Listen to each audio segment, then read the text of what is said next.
Compass ডিকের কাছে চলে যাওয়ায় এবার কম্পাসকে ডিভোর্স দিবে বিহান, যা শুনে খুশি হয়ে যায় মুক্তি এবং অবাক হয়ে যায় ঋতুজা। হ্যাপি এভার 70 দেখা যাবে আজকের পর্বে। বিস্তারিত জানতে ভিডিওতে একটি লাইক দিয়ে পুরো ভিডিওটি দেখতে থাকুন। গল্পের শুরুতেই আমরা দেখতে পাবো কম্পাস ব্যাগপত্র গুছিয়ে তার বাবা ডিকের কাছে চলে যাচ্ছে। এদিকে মাহি তো কম্পাসের সঙ্গে খুব ঝগড়া করছে। তখন এইখানে মুক্তি চলে আসে। মুক্তি এসে মাহিকে বলতে থাকে, আচ্ছা মাহি, তুই ওর সঙ্গে কেন তর্ক করছিস? তুই জানিস ওকে? ও হচ্ছে বিখ্যাত ক্রিমিনাল ডিকের মেয়ে, বুঝতে পেরেছিস? আর ও এখন তোদের থেকে কয়েকশো গুণ বড়, তাই ওর সাথে না বুঝে কথা বল, বুঝতে পেরেছিস? তখন কম্পাস বলে, হ্যাঁ বুঝে কথা বলো, কারণ এখন এই দুনিয়াটাই তো টাকার বসে চলে, বুঝতে পেরেছ? এই বলে কম্পাস এখান থেকে চলে যায়। আর সবাই তো হা করে তাকিয়ে থাকে। মেঘবালা তখন বলে, কি কম্পাস ডিকের মেয়ে? এটা বলে অবাক হয়ে যায়। আর তখন মুক্তি তো পাশে থেকে মিটিমিটি হাসতে থাকে।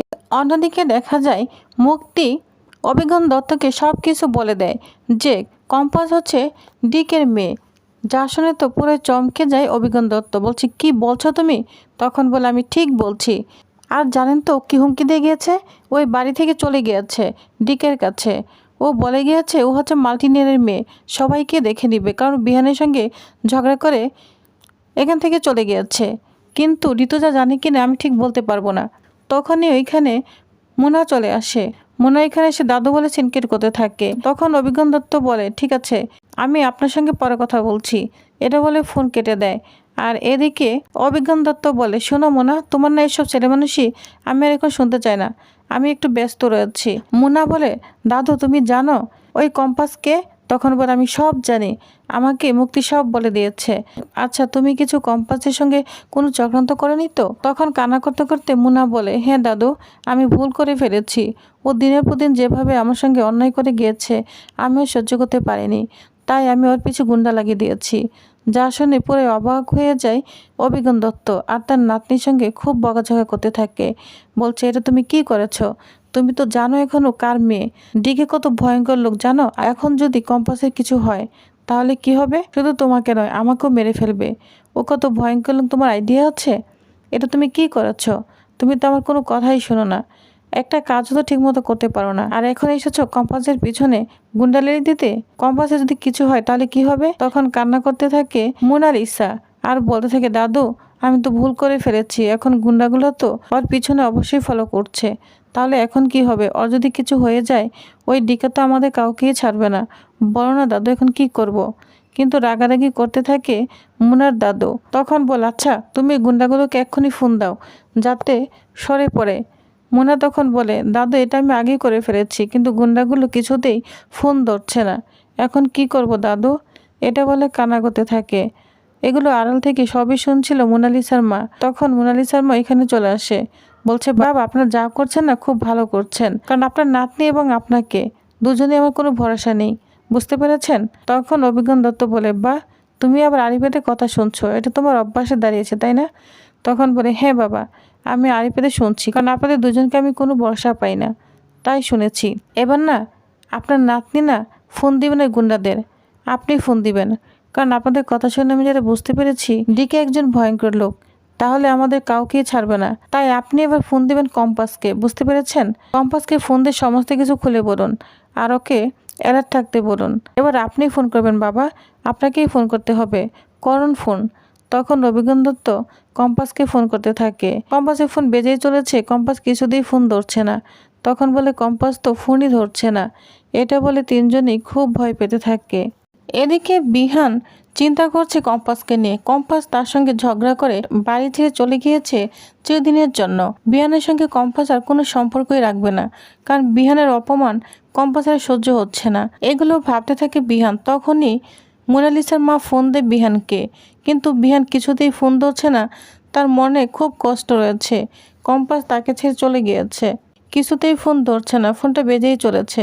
তখন বলে, কে ফোন করেছে দেখি তো। তখনই দেখে মোনালিসার মা ফোন দিয়েছে। বলছে, সিস্টার আন্টি উনি আবার কেন ফোন দিয়েছে? ওনার ফোন ধরলেও তো আবার সে মুনার কথাই বলবে। না না ফোনটা ধরবো না, এই বলে ফোনটা রিসিভ করে না বিহান। অন্যদিকে মোনালিসার মা বলে, ফোনটা কেন ধরছে না? বিহান ফোনটা ধরো, কম্পাসে যে খুব বিপদ। এই বলে আবারও ফোন দিতে থাকে, কিন্তু বিহান ফোন ধরছে না, অনেকক্ষণ বেজে চলেছে। তো লাস্ট মুহূর্তে ধরতে যায়, কলটা কেটে যায় আর ফোন ধরে না বিহান। এদিকে মোনালিসার মা আবারও ফোন ট্রাই করতে থাকে, তখনই ফোনটা নিয়ে নেয় অভিজ্ঞান দত্ত। বলছে, তুমি এটা কি করছো? তুমি কেন বিহানকে ফোন করছো? তোমার কি কোনো আইডিয়া আছে, না তোমার মাথা পাগল হয়ে গিয়েছে? তুমি বিহানকে ফোন দিয়েছো? বিহানকে ফোন দিলে কি হবে জানো? তখন মোনালিসার মা বলে, হ্যাঁ হ্যাঁ বাবা, আমি বিহানকে ফোন দিয়েছি, কারণ কম্পাসকে সতর্ক থাকা খুব জরুরি। ওর যদি কিছু হয়ে যায় তাহলে আমার মেয়েটা তো জেল হয়ে যাবে। কেন বুঝতে পারছেন না? তখন অভিজ্ঞান দত্ত বলে, শোনো, শুধু জেল নয়, আরো অনেক কিছু হয়ে যেতে পারে। এর জন্য আমাকেই কিছু একটা করতে হবে, তুমি রাখো, আমি কিছু একটা করছি। এটা বলে অভিজ্ঞান দত্ত এখান থেকে চলে যায়। এদিকে মোনার মতো খুব চিন্তা করতে থাকে। অন্যদিকে রাস্তায় কম্পাস হাঁটছে, তার পেছনে গুন্ডাগুলো হাঁটছে। কম্পাস খেয়াল করছে, কিন্তু ওদেরকে পাত্তা না দিয়েও হেঁটেই চলেছে। এর মধ্যে যখনই গুন্ডাগুলো আক্রমণ করতে যাবে কম্পাসকে, তখনই দিকের লোকজন কম্পাসকে বাঁচিয়ে নেয়। বলছে, ম্যাডাম চলুন, বস আপনাকে যেতে বলেছে। তখন কম্পাস বলে, এই গুন্ডাগুলোকে অনেকক্ষণ থেকে আমার পিছনে ফলো করছে। কারা এই গুন্ডাগুলো যে আমার পিছনে লেগেছে, আর কে এই গুন্ডাগুলোকে পাঠিয়েছে, এটা তো জানা দরকার, তাই না? তখন ডিকের লোক বলতে থাকে, ম্যাডাম পরে জানা যাবে, কিন্তু এখন স্যার আপনাকে নিয়ে যেতে বলেছে, কারণ এখানে থাকা আপনার জন্য নিরাপদ নয়। তখন কম্পাস ডিকের লোকজনের সঙ্গে এখান থেকে চলে যায়। অন্যদিকে দেখা যায় বিহানের তো খুবই মন খারাপ। তখন এইখানে তার মা চলে আসে। তার মাকে দেখে বলে, আচ্ছা মা, কম্পাস চলে গিয়েছে, এটা তুমি সত্যি জানো না, না না জানার বান করছো? আরও যে ডিকের মেয়ে নাকি এটাও জানো না? তখন ঋতুজা বলে, শোনো, আমি বাইরে ছিলাম, আমি কিচ্ছু জানি না, তুমি আমাকে খুলে বলবে কি হয়েছে? তখন বিহান রাগান্বিত হয়ে বলে, ঠিক আছে বলছি, তুমি যখন কিছুই জানো না, কম্পাস যে বাড়ি ছেড়ে চিরদিনের জন্য চলে গিয়েছে, এটা তুমি সত্যি জানো না? তখন বলে, না আমি জানি না। শোনো বিহান, কম্পাসের সাথে আমার সূত্র কি তোমাকে নেই। সেই কম্পাস যখন তোমাকে ছেড়ে চলে গিয়েছে, তাহলে ও আমার সঙ্গে কেন কথা বলবে? তখন কম্পাস রাগান্বিত হয়ে যায়। যা শুনে বিহান বলে, আচ্ছা ঠিক আছে, তাহলে কম্পাস চিরদিনের জন্য চলে গিয়েছে, তুমি জানো না তাই তো? ঠিক আছে, তাই যদি সত্যি হয় তাহলে কিন্তু আমি কম্পাসকে ডিভোর্স দিব আর মোনাকে বিয়ে করব। যা শুনে অবাক হয়ে যায় বিহানের মা। আড়াল থেকে শুনছে মুক্তি এবং সেনাপতি। তখন মুক্তি তো অনেক খুশি হয়ে যায়। এদিকে ঋতুজা যা শুনে তার ছেলে বিহানকে বলতে থাকে, বলছে, তুই কি বললি? তখন বলে, হ্যাঁ ঠিক বলেছি, মোনা আর যাই হোক, ভালো মন্দ যাই হোক, ও আমাকে ভালোবাসে, রিয়েলি ভালোবাসে, বুঝতে পেরেছ? তাই আমি ওকেই বিয়ে করব।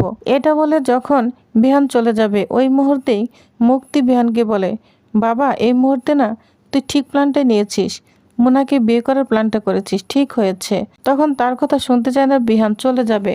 ওই মুহূর্তেই মুক্তি কতগুলো পেপারস ধরিয়ে দেয় ঋতুজাকে। যা দেখে তো বিহান অবাক হয়ে যায়। সে দাঁড়িয়ে তাদের কথাগুলো শুনতে থাকে। মুক্তি বলে, জানিস তো ঋতুজা, এই পেপারগুলো দেখ, আরেকটা কথা আছে, তোর ছেলে না এতদিনে ভালো ডিসিশন নিয়েছে, মোনাকে বিয়ে করবে, এটা খুব ভালো সিদ্ধান্ত। তখন রাগান্বিত হয়ে যায় ঋতুজা, বলছে, একদম কথা বলবি না, আমরা মা ছেলে কথা বলছি, এর মধ্যে তুই নাক গলাস কেন? তখন মুক্তি বলে, এই যে একটা কারণ রয়েছে, এই যে কাগজগুলি দেখছিস, অখিলেশ কিছু প্রপার্টি আমাদের নামে লিখে দিয়েছে, তাহলে এই প্রপার্টি কিছু মালিক আমরা হয়ে গিয়েছি। উকিল সাইন করে দিয়েছে এবং অখিলেশও সাইন করে দিয়েছে, এখন শুধু তুই সাইন করে দিবি, বুঝতে পেরেছিস? তোর ছেলে যেমন অখিলেশের সন্তান বলে একটু ভাব দেখায়, আমার ছেলেরও তো অধিকার রয়েছে একটু ভাব দেখে চলতে। এর জন্য গাড়ি কিনেছি, বুঝতে পেরেছিস? আমার ছেলেও বড় গাড়ি নিয়ে কলেজে যাবে। যা শুনে বিহান তো পুরোই চমকে যায়। তখন বিহান বলে, মা দাও তো, কি সম্পত্তি বাবা ওনাদের নামে ট্রান্সফার করে দিয়েছে? বিহান দেখতে থাকে, বলছে, মা এর মধ্যে তোমার শপ রয়েছে, বাগান বাড়ি রয়েছে, এগুলো বাবা ওদের নামে লিখে দিল?